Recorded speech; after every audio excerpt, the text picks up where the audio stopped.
Good morning students. तो बेटा हिंदी में हम कर रहे हैं पाठ नंबर 2 जिसका नाम है शेखीबाज मक्खी। तो इस चैप्टर को हम रीड कर चुके हैं, इसकी सुलेख रचना हो चुकी है और इसके कठिन शब्द भी कर चुके हैं। कल मैंने आपको इसकी बुक एक्सरसाइज भी करवाई थी और आज भी हम इसकी बुक एक्सरसाइज ही करेंगे जो कि आपकी बुक में पेज नंबर 11 के ऊपर दी गई है। पृष्ठ 11 के ऊपर आपकी जो बुक एक्सरसाइज है आज हम वो करेंगे। तो लेट अस स्टार्ट। पाठ नंबर 2 शेखीबाज मक्खी, पृष्ठ 11 के ऊपर पहला प्रश्न दिया गया है आपको, तुम्हें कहानी में सबसे अच्छा कौन लगा और क्यों।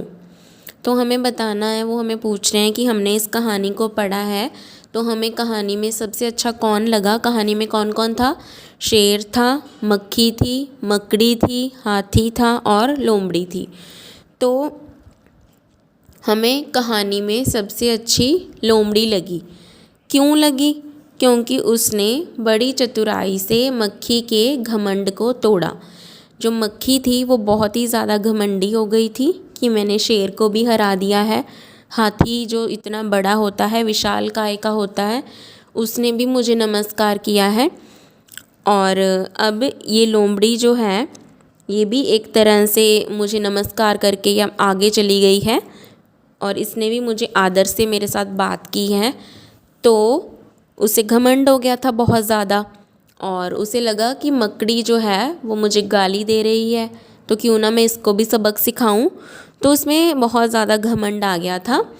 तो उसने, लोमड़ी ने क्या किया, बड़ी चतुराई से, बड़ी क्लेवरनेस से, जैसे कि हमें पता है कि लोमड़ी बहुत ही ज़्यादा चालाक जानवर है, क्लेवर एनिमल है वो, तो उसने अपनी चतुराई से मक्खी के घमंड को तोड़ा। तो इसीलिए इस कहानी में हमें सबसे अच्छी कौन लगी? लोमड़ी लगी। प्रश्न 2 है, मक्खी मकड़ी के जाल में फंस गई थी, फिर क्या हुआ होगा, कहानी आगे बढ़ाओ।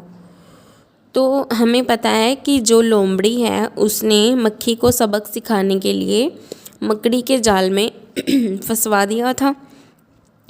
तो फंसने के बाद फिर क्या हुआ होगा, इस कहानी को हमने आगे बढ़ाना है। पहला पॉइंट है, मक्खी मकड़ी के जाल में फंस गई। तो जो मक्खी थी वो मकड़ी के जाल में फंस गई थी। दूसरा, उसके बाद क्या हुआ, उसने जाल से निकलने की बहुत कोशिश की। जब वो जाल में फंस गई तो उसके बाद उसने बहुत कोशिश की कि मैं इस जाल से बाहर निकल सकूं। नंबर 3 पे है, वह जितनी कोशिश करती उतनी ही अधिक फंसती जाती थी। वो जितनी कोशिश करती थी कि वो इस जाल से बाहर निकल सके, वो उतना ही उसके अंदर फंसती जा रही थी। अंत में वह जाल में फंसकर मर गई। उसने इतनी कोशिश की खुद को बाहर निकालने की, लेकिन फिर भी नहीं निकल पाई और वो उसी में फंसकर मर गई। उसका घमंड चूर चूर हो गया और एंड में उसका घमंड जो था वो चूर चूर हो गया। तो आज हम ये 2 प्रश्न करेंगे जो कि आपकी बुक के पेज नंबर 11 में सबसे टॉप पे दिए गए हैं।